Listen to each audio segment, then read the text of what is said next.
ஏன்டா இந்த ஆர்டர் எடுத்தோன்னு ஆயிடுச்சுங்க. இந்த மாதிரியும் சில பேர் இருக்கிறாங்க. என்ன பண்ணாங்கன்னா, இவங்க நம்மக்கிட்ட நிறைய டைம் ஒரு 4 to 5 டைம்ஸ் நம்மக்கிட்ட ப்ரௌனி ஆர்டர் பண்ணியிருக்காங்க. பட் இந்த டைம் வந்து ரொம்ப இதாக பேசிட்டாங்க. எனக்கு ரொம்ப கஷ்டமாக போச்சு. பாக்ஸ் வந்து டேமேஜாக போயிருக்குங்க. பட் அந்த உடஞ்ச பீஸ் வந்து அந்த கவருக்குள்ளே இல்லை. நீங்கள் உடச்ச பாக்ஸ் ஏதாவது சென்ட் பண்ணியிருக்கீங்களா அப்படின்னு கேட்டாங்க. நான் ப்ராமிஸாக இல்லை சிஸ்டர், நான் எதுக்கு அந்த மாதிரி சென்ட் பண்ண போகிறேன். ஒரு சில கஸ்டமர்ஸ்லாம் வந்து புரிஞ்சுக்கிறாங்க. டேமேஜ் ஆச்சுன்னா, பாக்ஸ்லாம் டேமேஜ் ஆச்சுன்னா உங்கள் மேலே என்ன சிஸ்டர் மிஸ்டேக்கு, கொரியர் பர்சன் தான் இப்படி பண்ணிடுறாங்க, விடுங்க, இதுக்கெலாம் ஃபீல் பண்ணாதீங்கன்னு சொல்கிறாங்க. பட் இந்த மாதிரி கஸ்டமர்ஸ்லாம் நம்ம மேலே தான் ப்ளேம் பண்ணுறாங்க.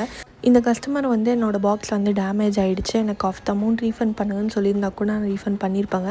பட் நீங்கள் உடஞ்ச பாக்ஸ் சென்ட் பண்ணியிருக்கீங்கன்னு சொன்னது எனக்கு ரொம்பவே கஷ்டமாக போச்சு. இப்படி சொன்னதுக்காகவே அவங்க அமௌண்ட்டே நமக்கு வேணாண்டான்னு சொல்லிட்டு நான் ஃபுல் அமௌண்ட்டுமே ரீஃபண்ட் பண்ணிட்டேங்க. அண்ட் உங்களுக்கு இதே மாதிரி ப்ரௌனி வேணுன்னா ஸ்க்ரீனை நமக்கு வாட்ஸ்அப் பண்ணி டீட்டெயில்ஸ் வாங்கிக்கோங்க. பாய், நாளைக்கு பார்க்கலாம்.